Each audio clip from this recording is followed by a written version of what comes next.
ಬಸವೇಶ್ವರ ದೇವಸ್ಥಾನದ ಜೀರ್ಣೋದ್ಧಾರ ಹಾಗೂ ಕೊಳಮೇಶ್ವರ ಬಸವೇಶ್ವರ ಮಹಾಗಣಪತಿ ಸುಬ್ರಹ್ಮಣ್ಯ ವಿಮಾನ ಕಳದ ಮಹಾಕುಂಭಾಭಿಷೇಕ ಕೊಡ್ಸಿ ಗ್ರಾಮ ಹಾಗೂ ಕೊಳಸೆ ಅಲ್ಕನಹಳ್ಳಿ ಐಕನಹಳ್ಳಿ 3 ಗ್ರಾಮದ ಗ್ರಾಮಸ್ಥರು ಭಕ್ತಾದಿಗಳು ಸೇರಿ ಈ ಒಂದು ಮ್ಯೂಸಿಕ್ ಆಫ್ ಮಾಡಿದ್ರು.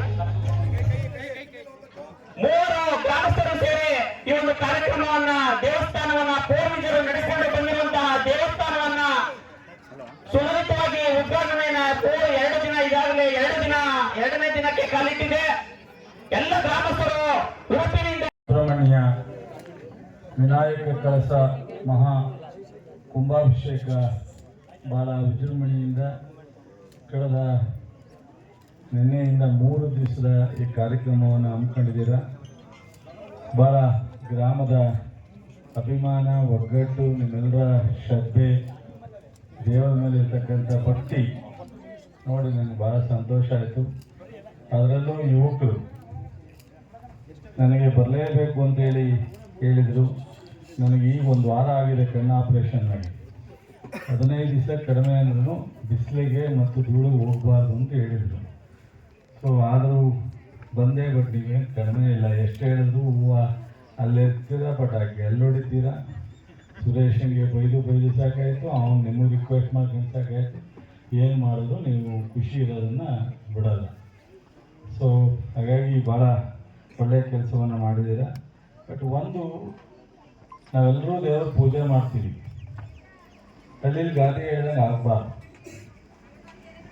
ಒಂದು ದೇವರನ್ನ ನಾವು ಪೂಜಿಸ್ಬೇಕಾದ್ರೆ ನಾವೆಲ್ಲರೂ ಸಹ ಒಂದು ನೆಮ್ಮದಿಯನ್ನು ಕಾಣಬೇಕು ಅಂದರೆ ಸೊ ಅನ್ಯೋನ್ಯತೆ ಇರಬೇಕಾಗುತ್ತೆ.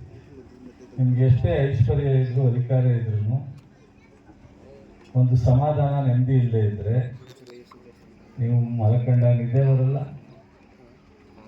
ಊಟ ಮಾಡೋದಾಗ ಸಂತೋಷ ಇರಲ್ಲ, ಪಕ್ಕದಲ್ಲಿ ಕೂತಿದ್ರೆ ಅವ್ರನ್ನ ಮಾತಾಡ್ಸೋಕ್ಕಾಗಲ್ಲ.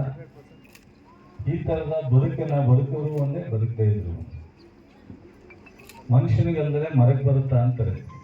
ಆ ರೀತಿ ಏನೇ ವಿಚಾರ ಇದ್ರೂ ನೋಡಿ, ಒಂದು ದೇವಸ್ಥಾನ ಕಟ್ಟಿ ಜೀರ್ಣೋದ್ಧಾರ ಮಾಡಿ ಪೂಜೆ ಮಾಡಬೇಕು ಅಂದರೆ ನಿಮ್ಮ ಮನೆ ಮದುವೆ ಮಾಡ್ತಿರೋ ಇಲ್ವೋ ಅಷ್ಟು ವಿಜೃಂಭಣೆಯಿಂದ ಮಾಡ್ತೀರ, ಅಷ್ಟು ಆಸಕ್ತಿಯಿಂದ ಮಾಡ್ತೀರ, ಅಷ್ಟು ಒಗ್ಗಟ್ಟಾಗಿ ಎಲ್ಲರೂ ಚುನಾವಣೆಯಲ್ಲಿ ಕುಸ್ತಿ ಆಡಿದ್ರು, ಬೇರೆ ವೈಯಕ್ತಿಕವಾಗಿ ಹೊಲದತ್ರ ಜಗಳ ಆಡಿದ್ರು ಇಲ್ಲಿ ಒಂದಾಗ್ತೀರ. ಇದಾದಮೇಲೆ ಇದೇ ರೀತಿ 4 ಜನ ಮುಖಂಡರು ಕೂತ್ಕೊಂಡು ಅನ್ಯೋನ್ಯವಾಗಿ ಮಾತಾಡ್ಕೊಂಡು ವಿಶ್ವಾಸದಿಂದ ಹೋದರೆ ಗ್ರಾಮ ಅಭಿವೃದ್ಧಿನೂ ಆಗುತ್ತೆ, ನಿಮಗೆ ಸುಖ, ಶಾಂತಿ, ನೆಮ್ಮದಿ ಎಲ್ಲವೂ ಇರುತ್ತೆ.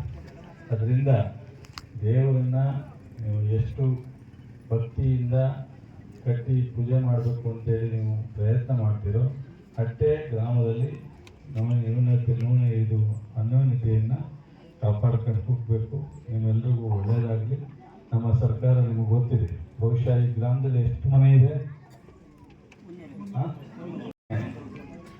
300 ಮನೆಯಲ್ಲಿ ಓಟ್ ಇರಲಿ. 300 ಮನೆಯಲ್ಲಿ ಯಾರಾದ್ರೂ 2,000 ರೂಪಾಯಿ ತಗೊಳ್ಳದಿರೋ ಮನೆ ಇದಾವ? ಎಲ್ಲ ತಗೋತಾರೆ. ಇಡೀ ಇತಿಹಾಸದಲ್ಲಿ 300 ಮನೆಗೂ 5 ಗ್ಯಾರಂಟಿ ಕೊಟ್ಟಿದ್ದು ಯಾವ್ದಾರ ಸರ್ಕಾರ ಐತೆ ಅಂದ್ರಮ್ಮ? ಅದು ಯಡಿಯೂರಪ್ಪ ಇರಲಿಲ್ಲ, ಬೊಮ್ಮಾಯಿ ಇರಲಿಲ್ಲ, ಕುಮಾರಸ್ವಾಮಿನೂ ಇರಲಿಲ್ಲ, ದೇವೇಗೌಡರು. ಯೋಚನೆ ಮಾಡಿ, ನಾನು ಹೇಳೋದ್ಮೇಲೆ ಮನೆಗೆ ಹೋದ್ಮೇಲೆ 5 ಗ್ಯಾರಂಟಿ. ಒಂದೊಂದು ಮನೆಗೆ ಈ 3 ವರ್ಷದಲ್ಲಿ 60,000 ರೂಪಾಯಿವರೆಗೂ ತಲುಪಿದೆ. 58-60,000. ಒಂದು 2-3 ತಿಂಗಳು ಬಂದಿಲ್ಲ. 58-60,000 ರೂಪಾಯಿ ಯಾರಾದ್ರೂ ಕೊಟ್ಟಿದ್ರೇನಮ್ಮ? ಭಾಷಣ ಮಾಡ್ತಾರಲ್ಲ, ಮಹಿಳೆಯರಿಗೆ ಶಕ್ತಿ ತುಂಬಿದ್ರೆ ಕುಟುಂಬ ಬದುಕುತ್ತೆ ಅಂತ. ಕುಟುಂಬ ಅಂದ್ರೆ ಏನು? ಒಬ್ಬ ಗಂಡನ ಕುಟುಂಬ ಅನ್ನಲ್ಲ, ಒಬ್ಬ ಹೆಂಗಸನ ಕುಟುಂಬ ಅನ್ನಲ್ಲ, ಅಥವಾ ಮಕ್ಕಳ ಕುಟುಂಬ ಅಲ್ಲ. ಮಕ್ಕಳು, ಹೆಂಡತಿ, ಗಂಡ ಸೇರಿದ್ರೆ ಕುಟುಂಬ ಅಲ್ವಾ? ಆ ಕುಟುಂಬಕ್ಕೆ ಕೊಡೋ ಯಾವುದೇ ಸಹಾಯ ಎಲ್ಲರಿಗೂ ತಲುಪುತ್ತಲ್ವಾ?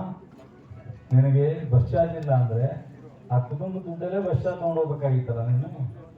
ನಿನ್ನ ಮನೆಗೆ ಬರೋ ಆದಾಯ ದುಡ್ಡಲ್ಲೇ ಹೋಗ್ಬೇಕಾಗಿತ್ತು. ಅದು ಉಳಿತಾಯ ಆಗುತ್ತೆ. ಕರೆಂಟ್ ಫ್ರೀ 2,000 ರೂಪಾಯಿ ದುಡ್ಡು, 5 kg ಅಕ್ಕಿ 5 kg ಅಕ್ಕಿ ಬಂದು ಕಿಟ್ಟು. ಯಾರು ಓದಿರೋ ನಿರುದ್ಯೋಗಿಗಿದ್ರೆ ಅದಕ್ಕೆ ನೋಡ್ತಾರ ಮಾತಾಡ್ಬೋದು, ಜಾತಿ ಹೇಳಿ ಮಾತಾಡ್ತಾರೆ, ಪಕ್ಷ ಹೇಳಿ ಮಾತಾಡ್ತಾರೆ, ಅಥವಾ ಕಾಂಗ್ರೆಸ್ಸು ಹಿಂದೂ ಮುಸ್ಲಿಂ ಅಂತಾರೆ. ಆಯಿತು, ಈಗ ದೇಶ ಆಳ್ತವ್ರಲ್ಲ ಮುಸ್ಲಿಮ್ನ ಓಡ್ಸೋಕ್ಕಾಗದವರು ಏನೂ ಮಾಡೋಕ್ಕೆ ಇದೆಲ್ಲ ಯಾವುದೋ ಸ್ವಾತಂತ್ರ್ಯ ಬಂದ ಕಾಲದಲ್ಲಿ ಎಲ್ಲ ಅನ್ಯೋನ್ಯತೆ ಬದುಕಬೇಕು, ಜಾತ್ಯತೀತ ರಾಷ್ಟ್ರ ಅಂತ ಆಗಿದೆ. ನಾವು ಪಕ್ಷದ ಕಾರ್ಯಕರ್ತ ನಮ್ಮ ಪಕ್ಷಕ್ಕೆ ಓಟ್ ಹಾಕೋರೆ ಅನ್ನೋದನ್ನ ನೋಡಿದ್ರೆ ಗಮನಿಸ್ತೇವೆ. 5 ಗ್ಯಾರಂಟಿ ಕೊಟ್ಟಿದ್ದೀವಿ, ಅನೇಕ ರಾಜ್ಯದ ಪ್ರಮುಖವಾದಂಥ ಅಭಿವೃದ್ಧಿ ಕೆಲಸ ಮಾಡ್ತಾ ಇದ್ದೀವಿ.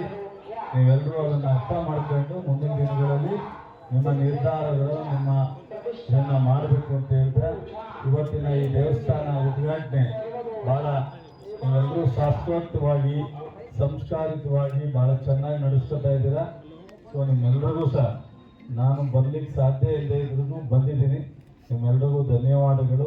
ಯುವಕರಿಗೆ, ಹಿರಿಯವರಿಗೆ, ನನ್ನ ತಾಯಂದಿರಿಗೆ ಎಲ್ರಿಗೂ ಒಳ್ಳೆಯದಾಗಲಿ. ಮತ್ತೆ ಯಾವ್ದಾದ್ರು ಅವಕಾಶ ಬಂದಾಗ ಬರ್ತೀನಿ ಅಂತೇಳಿ ತಮ್ಮೆಲ್ಲರಿಗೂ ನಮಸ್ಕರಿಸಿ ನನ್ನ ಮಾತನ್ನು